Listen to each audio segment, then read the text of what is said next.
During my cousin General James's time overseas, our aggressive HOA president saw an opportunity to target his historic family home.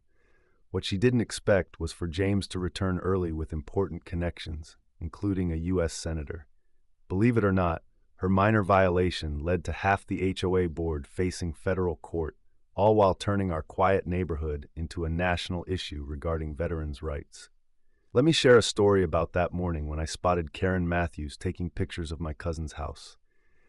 She had no shame, standing there in her designer workout gear, her perfectly manicured nails tapping away on her phone. Ironically, the same hands that voted for her husband's construction contracts were now snapping photos of what she claimed were violations at James's home. I walked over with my coffee and asked, "Excuse me, Karen, but what exactly are you doing?" I had been watching her circle James's colonial house like a hawk from my kitchen window for about 15 minutes. "Oh, good morning," she said, her fake smile almost too bright. "I'm just documenting some serious maintenance issues. The paint is clearly 2 shades off from the approved HOA color palette," she stated, pointing dramatically at the perfect bushes that my cousin's daughter and I trimmed every weekend. "And these hedges, they're at least half an inch above the regulation height." Taking a deep breath, I reminded myself that James had always taught me to stay calm. "Karen, James is serving our country right now. He's a general, and this house has been in our family for 4 generations. That paint was approved 3 years ago by the previous board," I added, trying to maintain my composure. "Rules change, dear," she replied, typing away on her phone.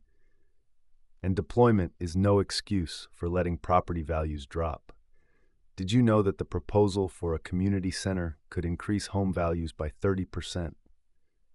That was the first time I heard anything about a community center. I watched her take more photos, my stomach sinking as I recalled how the last 3 homeowners who confronted Karen had ended up with liens on their properties. Later that afternoon, I went through every HOA document I could find. Hidden in the minutes from last month's meeting was a proposal for a brand new community center right on our block, precisely where James's house stood. The following week became a whirlwind of certified letters arriving at our home. James's house was in a bit of trouble, and the reasons for that trouble seemed more ridiculous by the day. The brass knocker, which had survived 2 world wars, suddenly wasn't up to code. The rose bushes that his daughter planted before he went off to serve were now classified as invasive species. I wanted to reach out to James, but military communications were limited during his operation. All I could do was send him emails, not knowing if they would reach him in time. Each day, more members of the Homeowners Association drove by, taking notes. After I caught Karen's husband measuring the property line at midnight with a flashlight, I decided to install security cameras. The situation escalated when I saw Karen leading a group of investors on a tour of our neighborhood. "This area is going to be transformed," I overheard her say, as she pointed directly at James's house, calling it an eyesore. That night, I called his daughter Sarah, who was away at college. "Something's not right," I told her. "I think they're planning something big, and your dad being away makes his house an easy target." Her voice trembled as she replied, "But Dad is supposed to be home in 2 weeks. They can't just take our house, right? All our family photos are there, and Mom's garden is everything to us." I wanted to reassure her, but I knew better.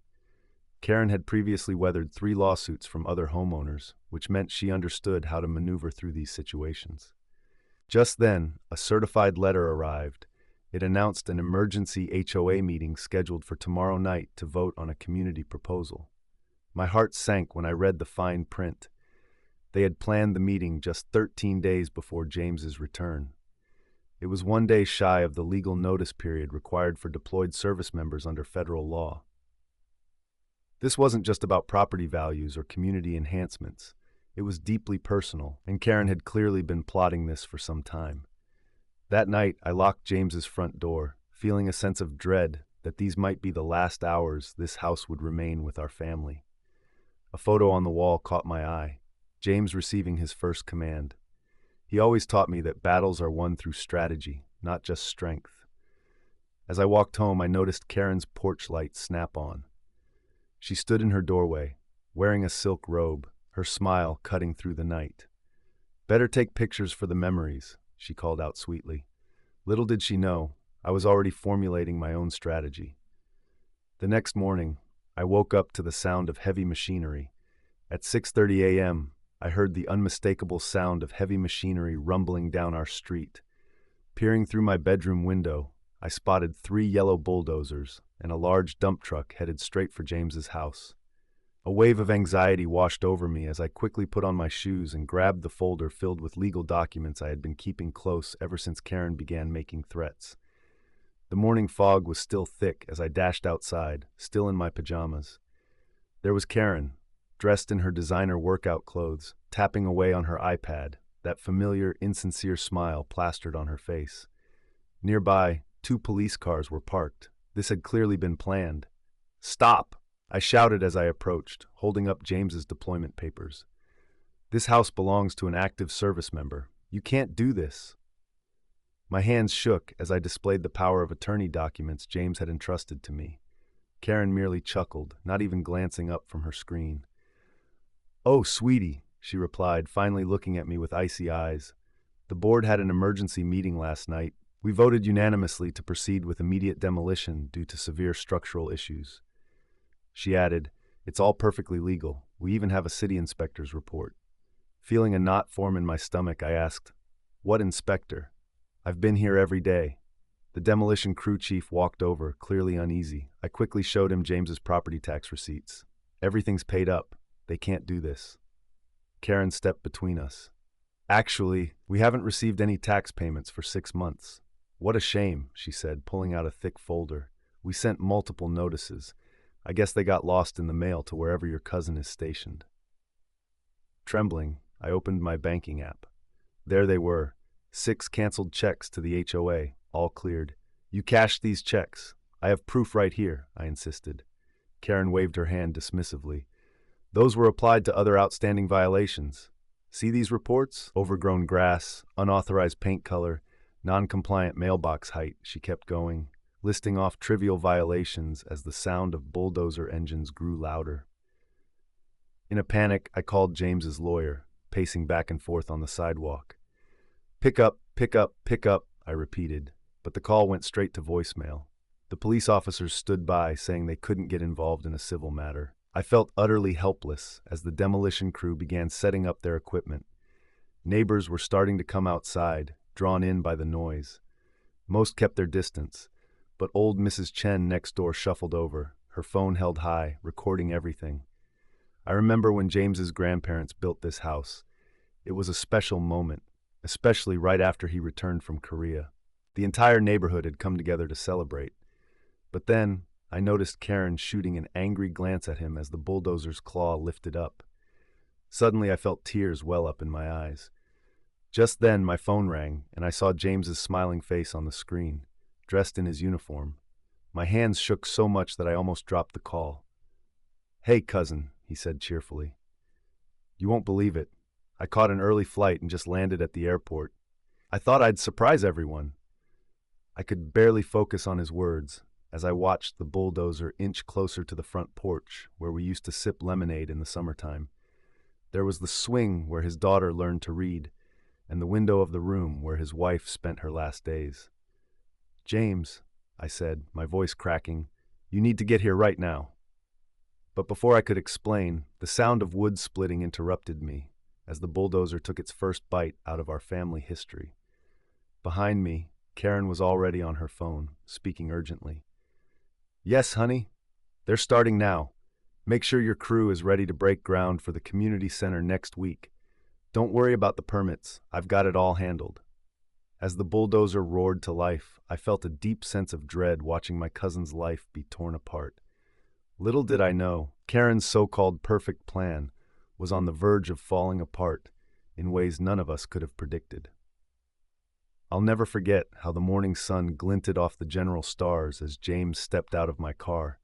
The bulldozer operator's face went white as he realized the damage being done, his hand frozen on the controls as they destroyed our grandparents' bay window. That beautiful stained glass our grandmother had chosen back in 1962 lay shattered on the lawn, like broken dreams.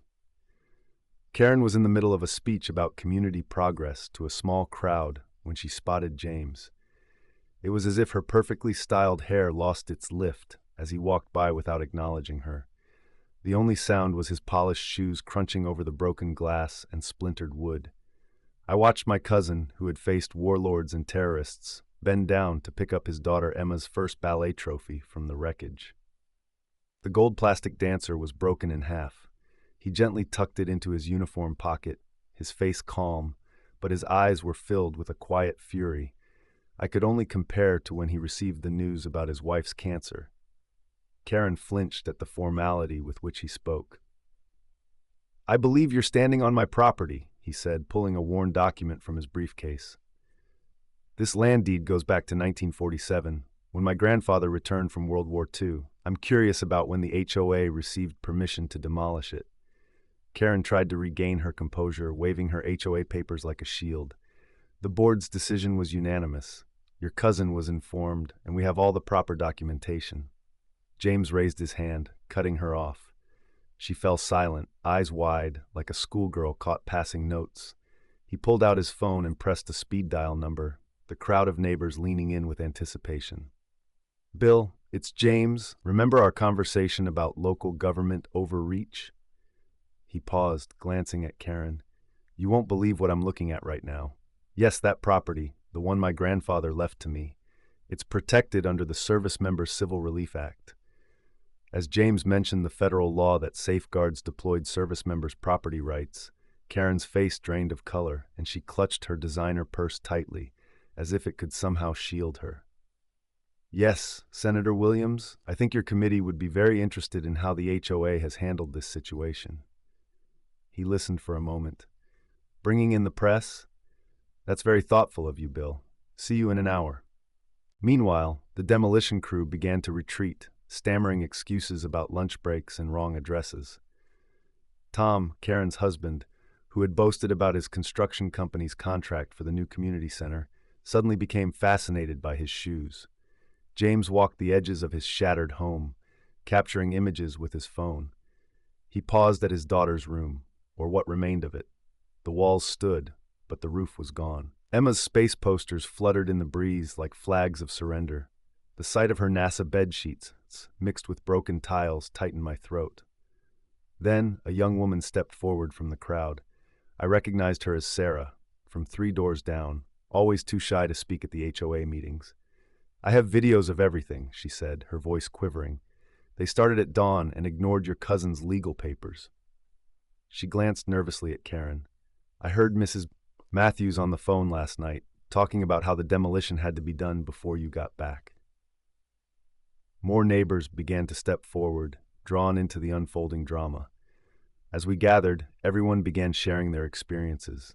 Copies of emails, meeting minutes, and even cell phone videos showed a clear picture of fear that had kept people silent for too long. Karen's threats and the HOA's bullying had created a chilling atmosphere, but now people were finally stepping forward. James carefully collected everyone's contact information, treating it with the precision he would have used in military planning. It was evident he had not just returned to a damaged home. He had entered a complex battlefield of local politics and corruption. Meanwhile, sirens echoed in the distance, drawing closer. Karen's phone buzzed with a news alert, her expression shifting from pale to ashen as she absorbed the headlines. "Decorated General's home demolished while deployed. HOA under federal investigation." Straightening his uniform, James turned to address the crowd of neighbors, many holding up their phones to capture the moment. "My grandfather built this house with his own hands after serving our country," he said, his voice steady. "He taught me that some battles are worth fighting, even if they occur in your own backyard." His smile held a weight that suggested determination rather than joy. "I suspect we might soon see some real estate lawyers arriving, Karen. I hope you've kept good records." In the midst of murmuring neighbors, I noticed Karen speeding away in her Mercedes, her designer purse left behind on our ruined front steps. But James was just getting started. I recognized that look in his eyes, the same focus he had before leading important missions. "Let's discuss the concerning pattern of contracts awarded to board members' companies over the past 5 years," he said quietly, revealing another document. Never did I think I would see news vans competing for parking in our quiet neighborhood. Yet that's the kind of attention you attract when you cross the wrong general. The day had begun with Senator Williams striding up our driveway, looking resolute as if he were prepared for a battle. Upon seeing the wreckage of James's home, he pulled out his phone, demanding, "Get me the state attorney general." At that moment, Karen rushed out of her house, her designer bathrobe flapping behind her, her usual confidence vanished. "This is a private HOA matter," she protested, but the crowd was unmoved. Police cars arrived, and I couldn't help but feel a sense of satisfaction watching her retreat as officers started documenting the destruction. Then James revealed the folder I had kept safe, which contained every check related to this unfolding saga. He had sent documents to the HOA, along with certified mail receipts that showed Karen had received them. "It was curious how all these payments seemed to vanish," he remarked in a calm voice. The detective, jotting down notes, didn't share his sense of humor. Moments later, a young intern from the senator's office rushed over, holding a pile of papers. "Sir, you need to see this," she exclaimed. The documents revealed that Karen's husband's construction company had secured the contract for the community center 3 months earlier, well before the HOA had voted on the project. This revelation sent reporters into a frenzy. One uncovered that Karen had issued violation notices to 3 other deployed service members in the past year. Another reported how she had attempted to pressure an elderly couple to leave their home last summer, claiming their garden gnomes were lowering property values. In the midst of this chaos stood James, still in his uniform, assisting the forensics team in salvaging what they could from his damaged home. Unlike Karen, who was shouting at her husband from the driveway, James methodically placed each recovered photo and piece of metal into evidence bags, sharing their stories with the increasing crowd of neighbors who had come to stand by him. Then Karen made a misstep. She approached James, brandishing a thick HOA rule book, and declared, "Page 394 clearly states that the board has emergency powers to remove hazardous structures." The crowd fell silent. James turned to her slowly, and in that moment, it became clear why he had achieved the rank of general. "Karen," he said quietly, "my great-grandfather built this house after returning from World War II. He used his own 2 hands to lay these bricks that you just crushed. Tell me, what was the emergency?" Stunned, she opened and shut her mouth like a fish out of water. Cameras rolled, and everyone watched, waiting for her response. Then Bill, our mailman of 20 years, stepped forward. "I have something you all need to see," he said, pulling out his phone. He had recorded a video the previous day of Karen and her husband measuring and marking spots on James's property, discussing where the gym would go. "This was before any vote took place," Bill stated. Just then, the state attorney general arrived, shortly followed by Karen's husband, who attempted to drive away upon seeing the scene. However, a police car was already there, blocking his escape. As they searched through his briefcase, they uncovered what many called the real smoking gun, blueprints for the community center, dated 2 months before James's house was even slated for demolition. Just when it seemed everything was set, Karen had one final, unexpected move. She revealed a document that drained the color from James's face. It was something that had the potential to change the course of events completely. But that surprise had to wait. Meanwhile, a growing crowd of neighbors gathered, and news helicopters buzzed overhead. In the midst of it, James's teenage daughter, Sarah, returned home from school. Standing at the edge of what had been her bedroom and clutching her backpack, she asked a question that resonated deeply. "Dad, where are all my letters from when you were deployed?" As Karen's expression turned pale, the FBI agents entered the emergency HOA meeting.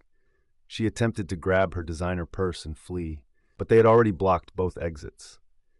Despite her carefully applied makeup, panic was evident on her face when the agents began reading emails from her personal laptop. These emails revealed a troubling truth. She had been concealing James's tax payments for months, while her husband's construction company prepared to build the community center.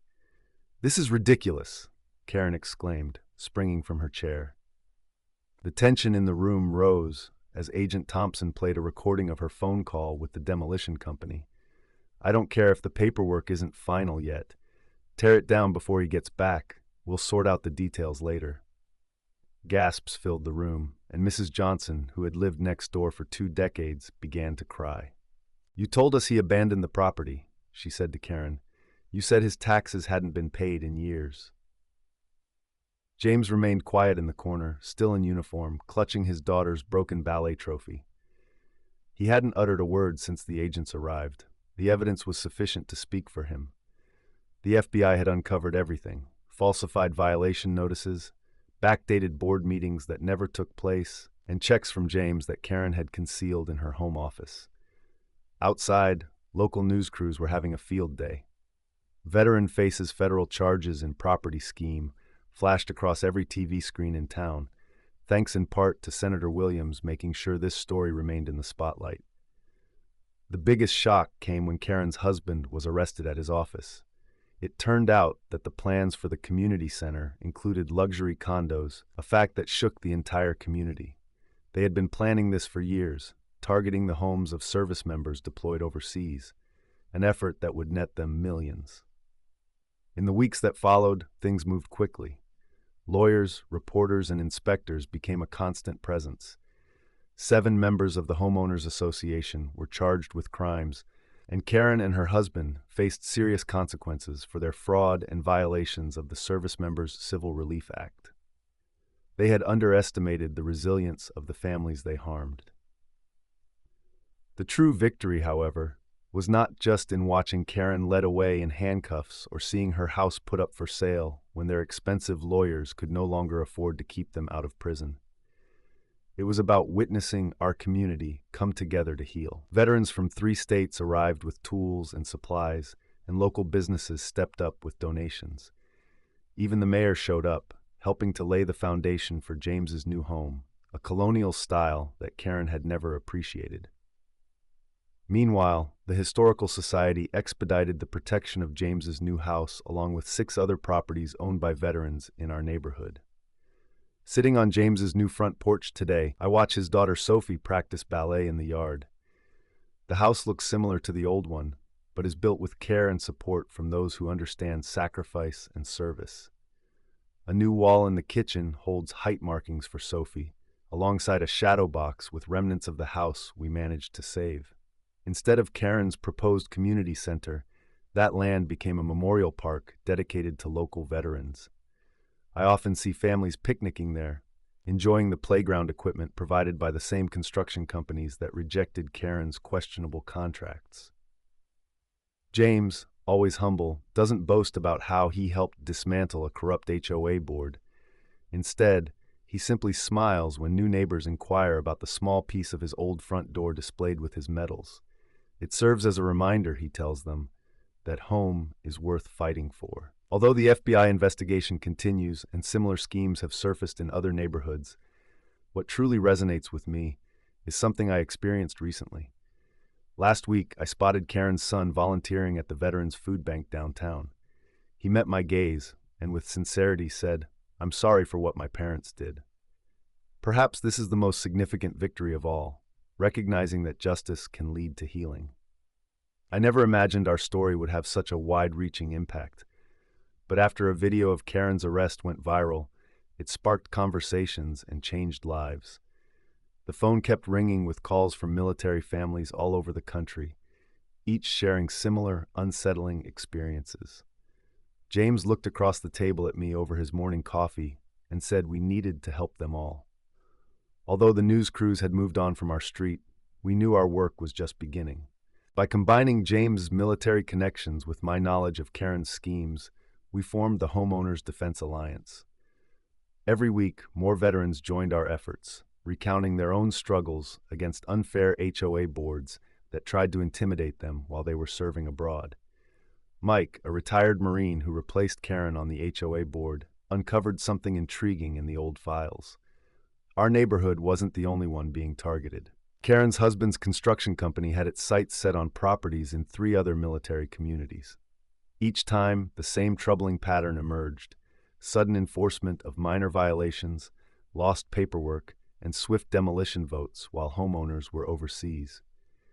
I witnessed James transform our dining room into a command center, with maps highlighting HOA trouble spots pinned to the walls. The senator who helped us began drafting new laws designed to protect military families from these predatory HOA practices, which came to be known as the Matthews Act. We made sure that Karen's name would be connected to the solution, not just the problem. An unexpected visit from Karen's teenage daughter brought a surprise one afternoon. She arrived in tears, clutching a box of old photos she had saved from our dumpster before the demolition. "Mom never told me these were in there," she whispered, handing James a dusty album containing his daughter's baby pictures, which we thought were lost forever. Sometimes, good things emerge from unexpected moments. Last week, we toasted to a significant win for our Homeowners Defense Alliance. A young Army nurse in Texas reached out after her HOA tried to charge her $100 per day for a flagpole that her late father had installed before she was deployed. James made some calls, I wrote a few letters, and suddenly that HOA board didn't seem quite so bold anymore. The flag still waves proudly, and now there's a precedent for others to follow. Remember the community center that Karen wanted so badly? The land is empty now, but not for long. James decided to donate it to create affordable housing for veterans transitioning back to civilian life. The first families are set to move in next month, and guess who has volunteered to help them get settled? Karen's daughter. She says she wants to make amends. People often ask me what this journey has taught me. I still feel a bit of anger about what happened, but honestly, I'm grateful as well. Without Karen's selfishness, we might not have realized just how many other military families were in need of support. This situation led us to create a fantastic community of people who care for each other while our heroes are deployed overseas. It also gave James's daughter an important lesson. Sometimes, losing your home can lead to building something even better. Speaking of James, he just walked in with another stack of case files, and I can see that determined look on his face. There's a retired Navy SEAL in Florida facing a challenge.